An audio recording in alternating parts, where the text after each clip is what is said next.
नमस्कार सांग माने बबी ओडिया किचन को आपण मानक स्वागत। आज आम बनाइबा व्रत स्पेशल सुजी मंडा। एथिपाई आमे किछि एथिपाई प्रथमे पुर बनाइबा। पुर पई आमे किछि नडिया कुरा नबा।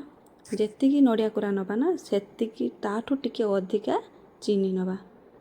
या को आमे टे कम आंच रे ताको भलो भाबरे गुळाइबा पुर पई।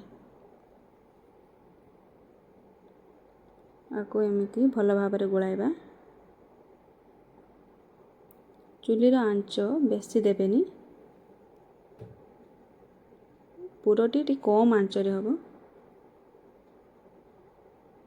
ताको एमिति गोळै चलिबा भल भाबरे।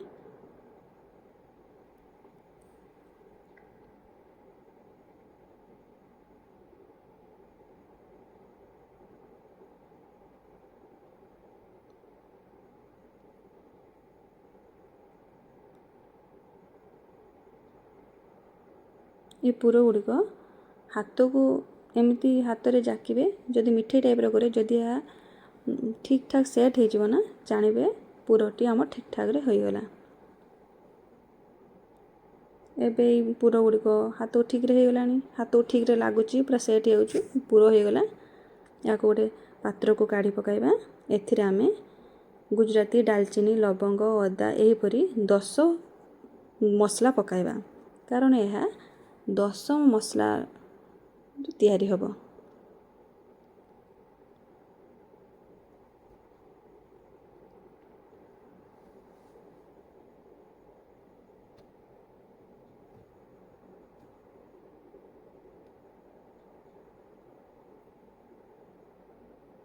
एबे आमे खळी पई करे रे किछि पानी नैचे।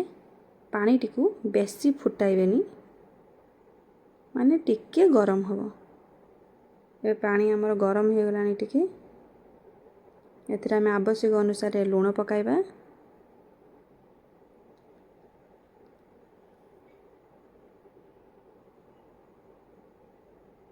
एबे सुजी गुड़ी को एपरी ढालिबा। आ मने रखथिबे सुजी ढालिबा बेले गोटे बाड़ी बा बेलना बाड़ी साहाय्य रे ताको एमिति गुळै चलिबे। न गुळैले ना सुजी गुड़ी को मेंडा मेंडा हो जिवो। कि पानी फुटी आसले सुजी ढालले सुजी की मेंडा मेंडा हो जो। तेणु कम गरम हबो सेतिरे सुजी ढालिले एमिति गुळैबा। एमिति गुळै चलिबे। हाथ रे एमिति धरिले हाथ जदि न लागिबो ए सुजी गुड़ी को ताले जानिबा जे हमरो खोळीटा ठीक ठाक रे होईची। कंचा नाही, खोळीटा कंचा नाही ठीक ठाक रे होईची। या को गोटे जागा को बा गोटे पात्र को काढी पकाइबा। एबे आमे आको पिठा करिया पई खोळी गुड़ी को पिठा आकृतिर शेप दबा। गोटे एमिति हाथ रे पिठा खोळी गुड़ी को भितरे खोळी भितरे एमिति पूरा लगे दबा।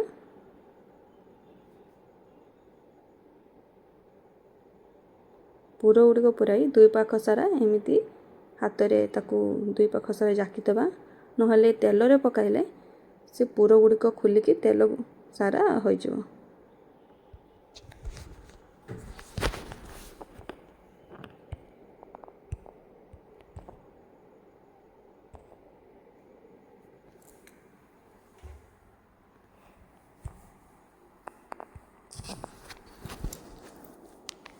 एबे आको टी साइज भल भाबरा पई पानी लगे देबा। एबे हम खळी पिठा हो गला। तेल गरम हो गलानी। एबे ए पिठा गुडी को इथिरे छाडी देबा।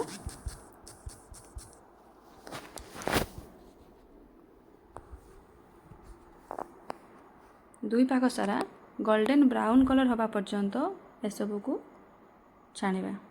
एबे दुई पाख सारा गोल्डन ब्राउन कलर हो गलानी। एबे आको छाणी पकाइबा।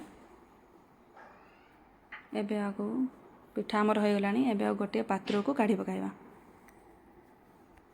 एबे हो गला हमर स्पेशल व्रत स्पेशल सुजी मंडा। वीडियो टी भलो लागिले आको लाइक करिवे, शेयर करिवे एवं कमेंट रे मतामत जणाइबे। रहिली जय जगन्नाथ।